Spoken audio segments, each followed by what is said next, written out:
What if I told you that one of the most crucial victories in World War II wasn't won on a battlefield, but in the mind of Adolf Hitler himself?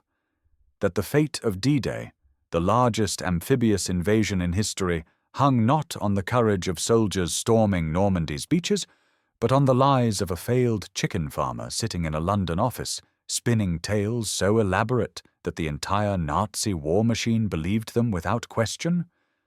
The story you're about to hear sounds impossible. A man with no military training, no intelligence background, and no connections managed to deceive the most paranoid regime in modern history. He invented an entire spy network out of thin air, 27 agents who never existed, feeding Hitler's commanders false information so convincing that they thanked him, honored him, even as he led them toward their own destruction. But here's what makes you wonder. Here's where the accepted narrative starts to feel just a little too neat. How does a nobody, a civilian with a guidebook and a vivid imagination, become the linchpin of the most successful military deception in human history? Who was Juan Pujol García, really? And in a war where secrets were guarded with lethal paranoia, how did one man's fiction become more trusted than reality itself? Let's start with what we know, or rather, what we're told. Juan Pujol García was born in Barcelona in 1912 into a world that would spend his lifetime tearing itself apart. His family was modest, middle class, politically liberal in a nation that would soon split along ideological fault lines so deep that brother would kill brother. The Spanish Civil War erupted when Pujol was in his 20s, and like so many young men of his generation, he was swept into its chaos, whether he wanted to be or not. But here's where his story becomes unusual. Pujol was conscripted by both sides, first the Republicans, then the Nationalists. In a war defined by fanatic conviction, where men died screaming the names of their ideologies, Pujol found himself shuttled between armies, forced to wear different uniforms, salute different flags, all while his family faced persecution from one faction, and he himself was jailed by another. And yet, by his own account, he never fired a single shot for either side. Think about that for a moment. In the bloodiest conflict Spain had ever seen, surrounded by true believers willing to die for their cause, Pujol managed to survive without committing violence for anyone. This wasn't cowardice. This was something else entirely. A talent for deception, perhaps. An ability to appear to be whatever those around him needed him to be, all while remaining loyal only to himself. The Spanish Civil War ended in 1939, the same year Hitler's armies rolled across Poland and ignited World War II. By this point, Pujol had developed a visceral hatred of totalitarianism in all its forms. He'd seen the communists up close, he'd watched the fascists, and when Nazi Germany began its conquest of Europe, something inside him snapped. He would later say he wanted to do something for the good of humanity, that he felt compelled to make a personal stand against the Nazi regime. Noble words. But they raise a question. What makes a man with no stake in a foreign war, no training, no resources, decide he personally will take down the Third Reich? Was it really ideology? Or had Pujol discovered something about himself during those years of playing both sides? Had he realized he possessed a rare and dangerous gift? The gift of making people believe whatever he wanted them to believe. In 1941, with Europe under the Nazi boot and Britain standing alone, Pujol walked into the British embassy in Madrid with an offer. He would spy for the Allies. He would infiltrate Nazi intelligence, feed them false information, do whatever it took to help Britain survive. The British response? No, thank you. MI5 looked at this unknown Spaniard with no credentials, no connections, no intelligence experience, and politely showed him the door. To them, he was just another enthusiastic amateur, perhaps even a crank. Thanks, but no thanks. Britain had professional spies. They didn't need a chicken farmer from Barcelona. Most people would have given up. Most people would have accepted that they weren't cut out for the world of espionage, that this was a game for professionals, not dreamers. Juan Pujol García was not most people. If Britain wouldn't recruit him, fine. He would recruit himself. And if the Allies didn't see his value, perhaps their enemies would. Here's where the story becomes almost unbelievable. Pujol, rejected by British intelligence, decided to become a double agent on his own initiative. Not recruited by either side, not trained by anyone. Just a civilian who walked into the Nazi Abwehr offices in Madrid and said, essentially, "I hate the British. Let me spy on them for you." And the Nazis said yes. Think about that. The Abwehr, German military intelligence, an organization that had been operating since before World War I, an agency paranoid about Allied infiltration, looked at this random Spaniard and decided he was legitimate. They gave him a code name, Arabelle. They taught him to use invisible ink, gave him secret codes, handed him a pile of cash, and sent him to England with orders to build a spy network. How? How does someone with no background, no training, no reason for the Nazis to trust him, convince one of the most suspicious intelligence agencies in the world that he's a genuine pro-Nazi asset? Unless he was exactly what they were looking for. Unless his very lack of sophistication made him seem more authentic. Or unless, and this is where things get interesting, unless someone wanted him to be recruited.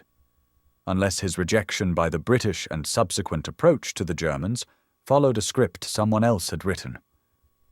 But let's follow the official story. Because what happens next is so audacious, so impossibly bold, that even if you wanted to believe Pujol was being guided by hidden hands, you'd struggle to imagine anyone planning what he did next. The Nazis told him to go to London, to infiltrate Britain, recruit sub-agents, and report back on military movements, troop positions, anything that could help Germany win the war. Pujol never went to London. Instead, he went to Lisbon, Portugal, a neutral country where he could operate without immediate danger. And from a hotel room in Lisbon, armed with nothing more than a British guidebook, some old newspapers, a railway timetable, and his imagination, Juan Pujol García began to pretend he was in London. He started sending reports to his German handlers. Detailed reports, reports about the weather, about troop movements, about the mood in the streets, about conversations he'd supposedly overheard in pubs.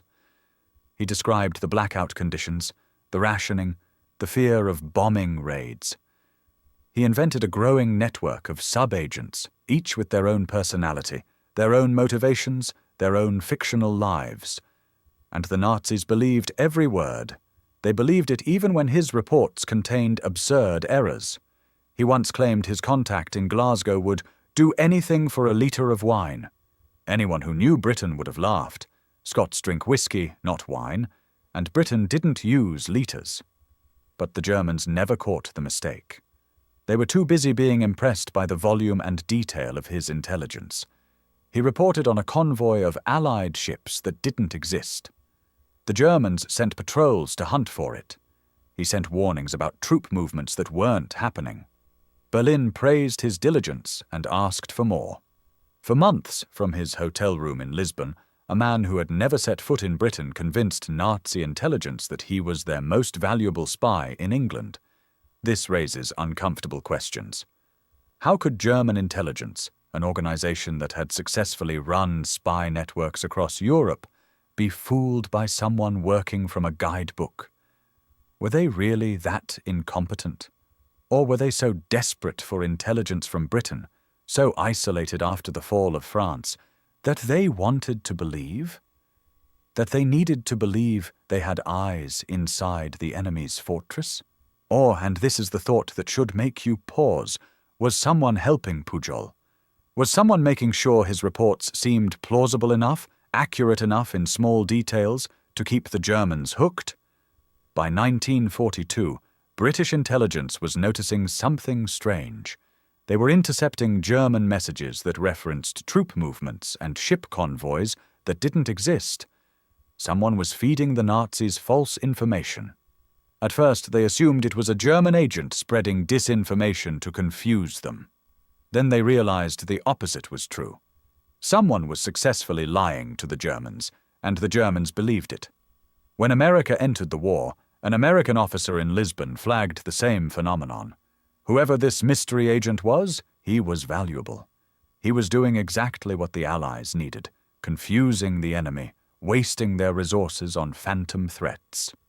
MI5, the same organization that had rejected Pujol a year earlier, suddenly became very interested in finding this rogue operator. They tracked him down, and in April 1942, Juan Pujol García was secretly brought to England. Not as an enemy spy to be arrested, but as a hero to be embraced. The British gave him a new code name, Garbo, named after the actress Greta Garbo, because he was now supposedly the best actor in the world. And this is where his one-man show became a grand production. Working with his MI5 handler, Thomas Harris, Pujol transformed his fictional spy network into a masterpiece of deception. He expanded his cast of imaginary agents. By the end of the war, he would have 27 of them, each one a fully realized character with a background, a personality, a reason for betraying Britain. There was a South American student in Glasgow, a Welsh fascist in Swansea, a Belgian in Liverpool, a Venezuelan living in Glasgow who supposedly recruited his own brother, a fictional widow whose husband, another imaginary agent, had died of illness. That last detail is particularly brilliant. When one of Pujol's fake agents failed to report a crucial piece of intelligence, he couldn't just have the man go silent. That would raise suspicion. So he told the Germans the agent had fallen ill. Then, a few days later, that he had died. To sell this lie, British intelligence actually printed an obituary in a local newspaper for this person who had never existed. The Germans were so convinced they sent money for a widow's pension. A pension for a widow who wasn't mourning a husband who had never lived. The Nazis didn't just believe Garbo's network existed, they became dependent on it. His reports were so detailed, so frequent, so convincing that German intelligence stopped trying to recruit other agents in Britain. Why bother? Garbo seemed to have sources everywhere. This created a perfect trap. The more the Germans trusted Garbo, the more control the Allies had over what Nazi intelligence believed about Britain. Every lie Pujol told was accepted as truth, and when he occasionally sent real information, it was either trivial or deliberately timed to arrive too late to be useful. Before the invasion of North Africa in 1942, Garbo sent word about a convoy heading out. But MI5 delayed the transmission, so it arrived after the landings had already begun. The Germans received his warning when it was useless, but his credibility soared. Berlin sent back a message. "We are sorry it arrived too late, but your last reports were magnificent." He was building trust. Every lie, every carefully timed truth, every invented character was laying the foundation for the greatest deception of the war. Because by 1943, everyone knew the Allies were planning to invade Western Europe. The only questions were where and when, and Juan Pujol García was about to answer those questions with lies so convincing they would change the course of history. Operation Fortitude. Even the name feels like it was chosen to mock the enemy. A fortitude they didn't possess, a strength built on illusion. By late 1943, Allied commanders knew that a massive amphibious invasion of France was inevitable. They also knew that if the Germans concentrated their forces at the landing site, the invasion could fail catastrophically. Tens of thousands of Allied soldiers could die on the beaches. The liberation of Europe could be delayed by years, and the outcome of the war itself could shift. The solution was deception on a scale never before attempted. Make the Germans believe the invasion would happen somewhere else. Make them so certain, so convinced, that even after the real attack began, they would hesitate to respond, believing it was a diversion. This became Operation Fortitude, and Agent Garbo was its beating heart. Starting in January 1944, Pujol began transmitting an avalanche of intelligence to his German handlers. In the first half of 1944 alone, he sent over 500 radio messages, sometimes more than 20 in a single day. an exhausting, relentless flood of information, all of it carefully designed to point the Nazis toward one inescapable conclusion. The invasion would come at Pas-de-Calais, not Normandy. To sell this lie, the Allies created an entire phantom army, the First United States Army Group, or FUSAG. On paper, it was 150,000 strong, commanded by General George Patton, stationed in southeast England, directly across from Calais. In reality, FUSAG didn't exist, but the Germans didn't know that, because everywhere they looked, they saw evidence of this massive force preparing to strike. They saw it in the fake radio chatter, carefully scripted to mimic the communications of a real army group. They saw it in aerial reconnaissance photos showing rows of tanks, landing craft, aircraft, all positioned as if for an imminent assault. What they didn't know was that those tanks were inflatable. Those aircraft were plywood. Those landing craft were canvas stretched over frames. An entire army made of lies, and the Nazis believed it was real. Garbo's fictional spy network fed them details. A sub-agent reported seeing Patton inspecting troops in Kent. Another mentioned overheard conversations about Calais. A third described supply convoys moving toward the coast opposite the French port. Every piece of intelligence, when assembled by German analysts, formed a coherent picture. The Allies were coming to Calais. Normandy, if attacked at all, would be a diversion. Now here's where you have to admire the sheer audacity of what happened next. To maintain Garbo's credibility, MI5 allowed him to warn the Germans that an invasion was imminent. On the night of June 5, 1944, as Allied ships sailed toward Normandy, Garbo sent an urgent coded message. "Invasion incoming." But here's the trick. German radio operators didn't pick up his transmission until dawn on June 6th. By the time they decoded his warning, Allied troops were already storming the beaches. Garbo, playing his role perfectly, sent a furious follow-up message. He berated his handlers for missing his warning. "I cannot accept excuses or negligence," he wrote. "Were it not for my ideals, I would abandon this work." Think about the psychology of this. The Germans had just failed to act on intelligence from their most trusted spy. Now he was threatening to quit. So what did they do? They apologized. They promised it would never happen again. They begged him to continue. And his credibility, instead of being damaged by the surprise attack, actually increased. On June 9th, 3 days after D-Day, Garbo sent what might be the most important message of his entire career. A long, detailed report supposedly compiled after consulting his entire network. In it, he confidently asserted that the Normandy landings were a diversion. The real invasion, the main assault, was still coming at Pas-de-Calais. This message was forwarded directly to Adolf Hitler's desk, and Hitler believed it. He believed it because it confirmed what he already suspected. He believed it because Garbo provided a detailed order of battle for 75 Allied divisions still supposedly in England, ready to strike. He believed it because every instinct, every piece of intelligence, told him Calais was the logical target. So the Germans kept 2 panzer divisions and 19 infantry divisions sitting in Pas-de-Calais, waiting for an invasion that would never come. Even as their forces in Normandy were being overwhelmed, even as the Allies broke out of the beachhead and began pushing into France, the Germans kept those divisions in place. Field Marshal von Rundstedt personally overruled Rommel's desperate pleas to send reinforcements to Normandy. Because Garbo had told them the real attack was still coming. Weeks passed, the Allies surged inland, and still the Germans waited at Calais, watching the horizon for Patton's phantom army. By the time they realized they'd been deceived, it was too late. The window to crush the invasion had closed. The Allied foothold in France was secure. One man's lies had changed the outcome of the most important battle of the war. But here's what doesn't quite add up. Here's where the official story feels a little too perfect.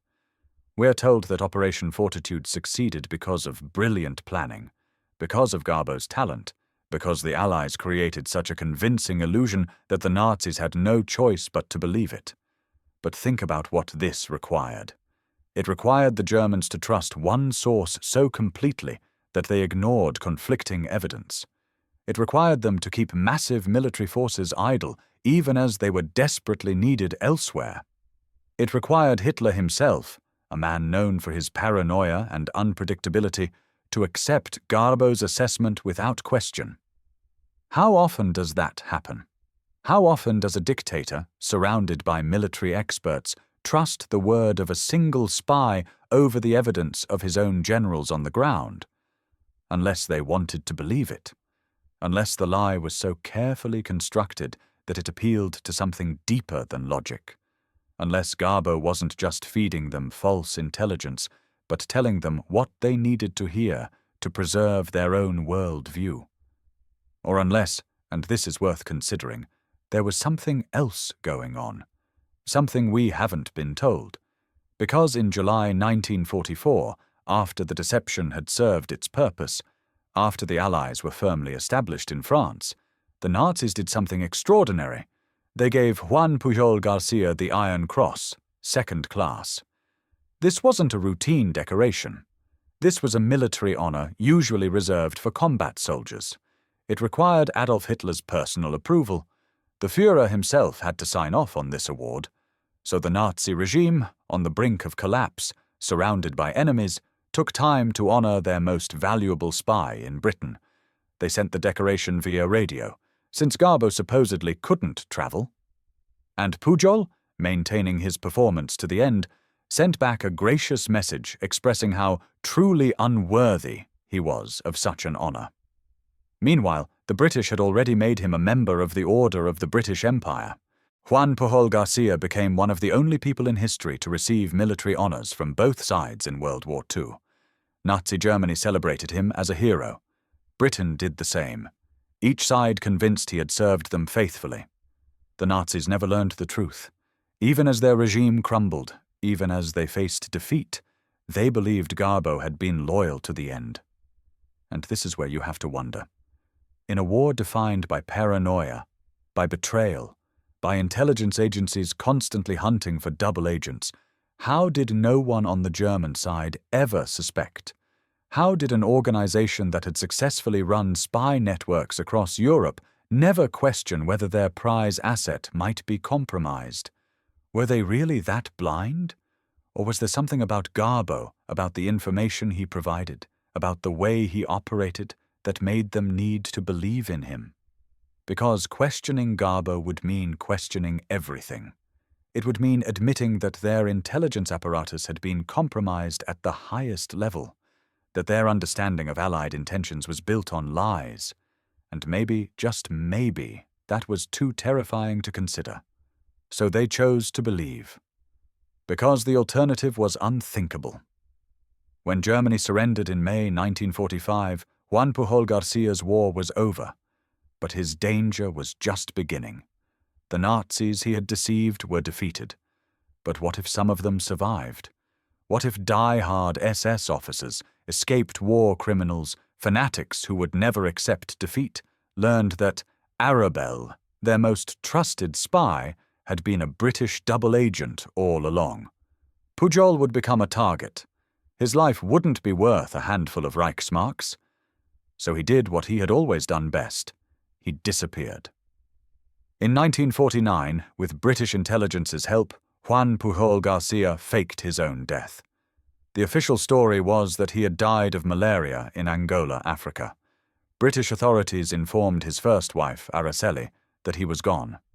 They told her without explaining the espionage work, without revealing why her husband had to die on paper while continuing to live in secret. And Juan Pujol García, the man who had fooled Hitler, vanished from the world. He resurfaced in Venezuela under a new identity, remarried, opened a small gift shop and bookstore in Caracas, lived quietly, anonymously, a ghost among the living. For over 30 years, no one knew he was alive. Not his former colleagues at MI5, not historians researching the war, not even some members of his own family. All records of the double-cross system, the network of turned German spies that Britain had run during the war, remained classified. Pujol's role, his identity, his very existence as Agent Garbo was a state secret. He had been erased from history as thoroughly as he had erased himself from life. And he kept silent.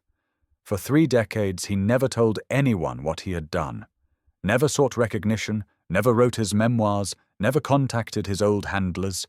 He simply lived as someone else, running his bookstore, watching the world move on without him, until 1984.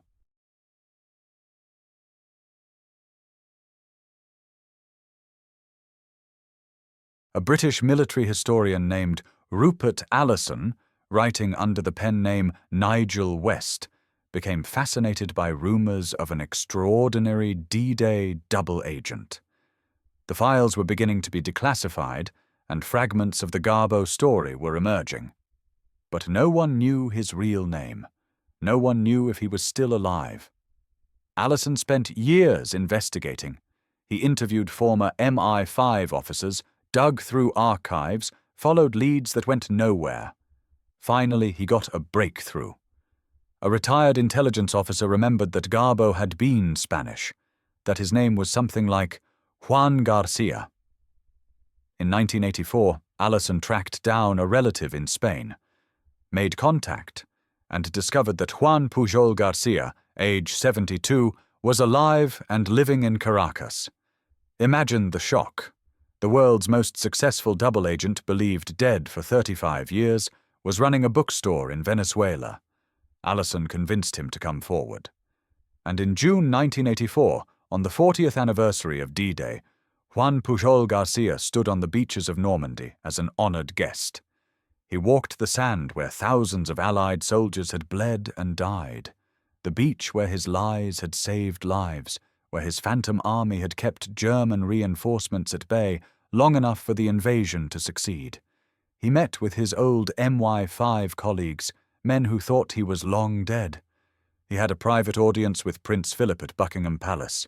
He finally received the public recognition that had been denied him for 4 decades. The quiet man who had helped win the war without firing a shot was finally allowed to be seen. He collaborated on an autobiography titled Operation Garbo, gave interviews, told his story to a world that could barely believe it. And in 1988, at the age of 76, Juan Pujol García died, this time for real.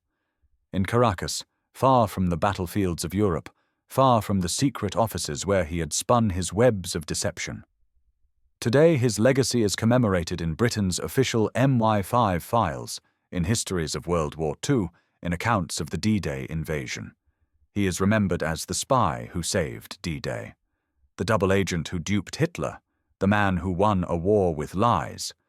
But let's return to those uncomfortable questions, the ones that linger even after the official story has been told. How does an amateur, with no training, no connections, no resources, become the most successful double agent in history? How does he convince both sides that he's invaluable when he started his career working from a hotel room with a guidebook? The official answer is that he was brilliant, talented, lucky, that he had a natural gift for deception and happened to be in the right place at the right time. But is that really enough? Is talent and luck sufficient to explain how one man manipulated the intelligence apparatus of Nazi Germany for 4 years without ever being caught? Or was Juan Pujol García's success part of something larger? Was he perhaps exactly what British intelligence needed when they needed it? Did his rejection by MI5 in 1941 happen because they genuinely didn't see his potential? Or because they needed him to approach the Germans on his own with no visible connection to Britain, so that when they discovered him later, his credentials would be unimpeachable? Think about the timing. Pujol approaches Britain and is turned away. He immediately approaches the Germans and is accepted. He operates from Lisbon for months, sending reports so flawed they should have exposed him, but the Nazis never catch on. And then, just as his usefulness is peaking, British intelligence finds him and brings him to London. It's almost too perfect, almost as if someone was watching him the entire time, making sure his operation succeeded just enough to hook the Germans, but not so much that he became uncontrollable. And once he was in London, once MI5 took over, his success rate skyrocketed. His reports became flawless. His fictional network expanded with perfect coordination. Every lie served a strategic purpose. Was that all Pujol's genius? Or was he the front man for an operation that involved dozens of intelligence professionals, analysts, cryptographers, all working together to create the greatest deception in history? The official story gives Pujol the credit. And perhaps he deserves it. But it also serves a purpose. It creates a legend. The lone man who defeated Hitler. The individual hero in a war of millions. And legends are easier to accept than complex conspiracies involving multiple governments, hidden agendas, and secrets that might still be classified today.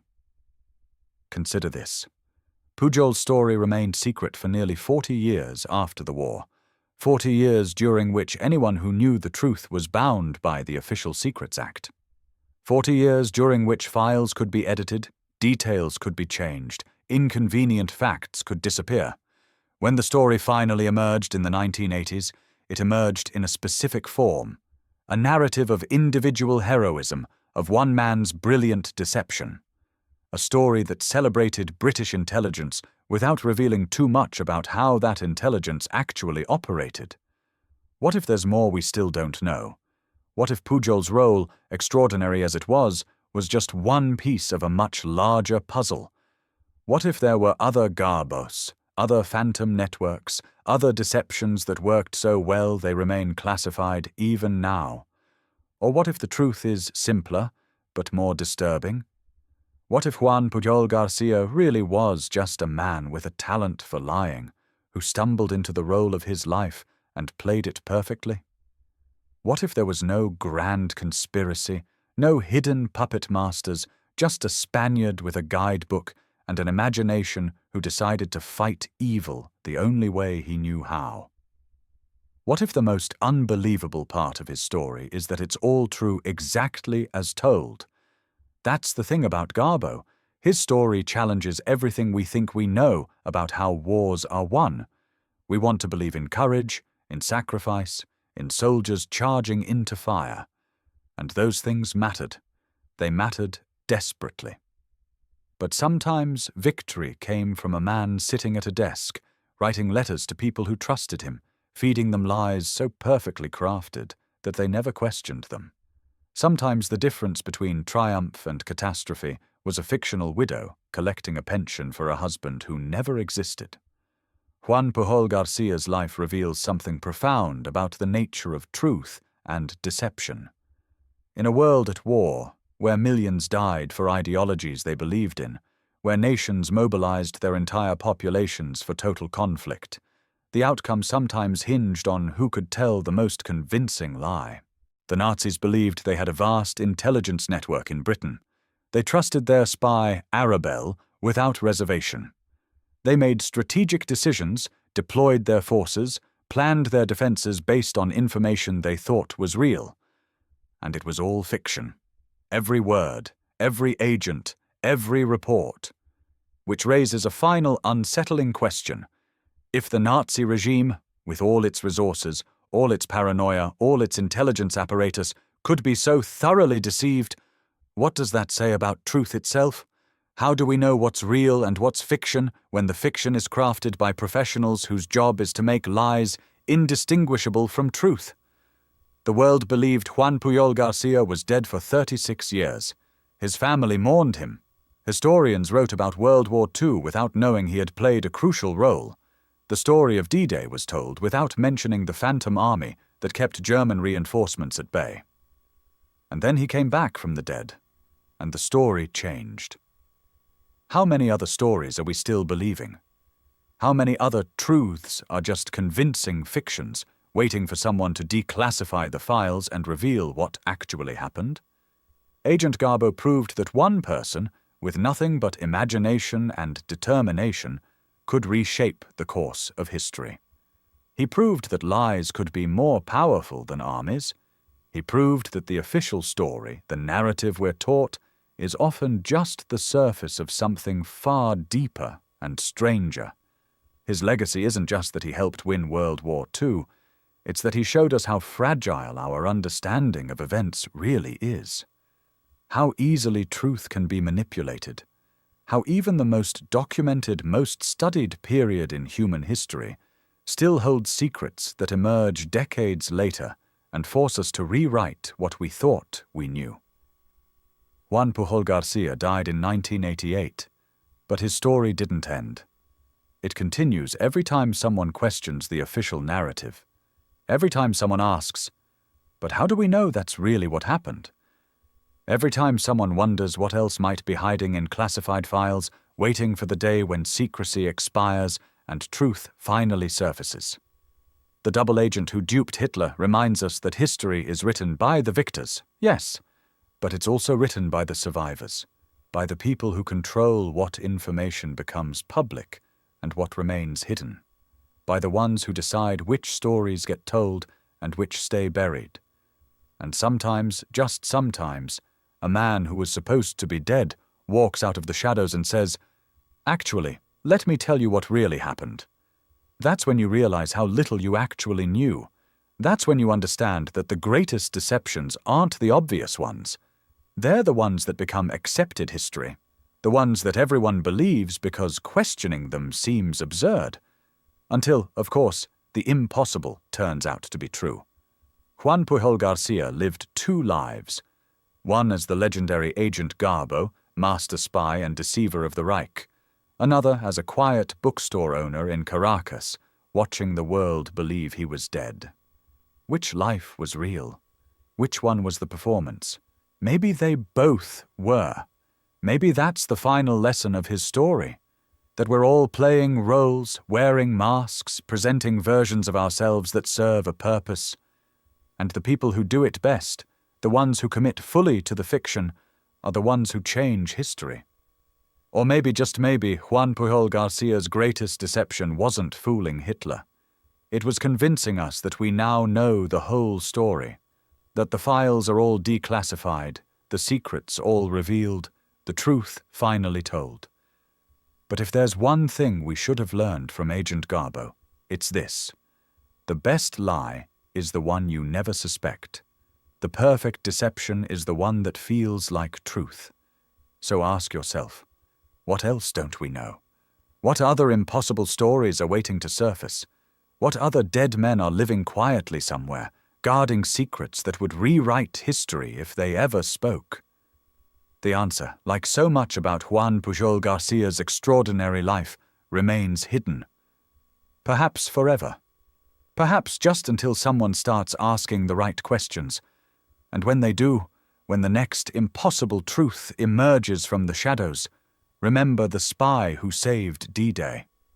Remember the man who faked his death and disappeared for 36 years. Remember that history is never as simple as it seems, because in a world where one person with a guidebook and a talent for lying can fool an entire empire, what else might be possible?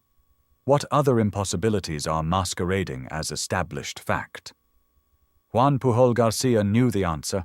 He lived it every day of his double life. The truth is whatever people believe. And if you're good enough, if you're dedicated enough, if you understand human nature deeply enough, you can make them believe anything. Even that you're dead. Even that you're loyal. Even that the invasion is coming at Calais when it's really coming to Normandy. That's the real conspiracy. Not shadowy organizations or hidden puppet masters. Just the simple, terrifying fact that reality is negotiable. That truth is a story we tell ourselves. And that sometimes the most important moments in history hinge on who tells that story most convincingly. Juan Pujol García told his story, and Hitler believed it. The question is, what stories are we believing right now?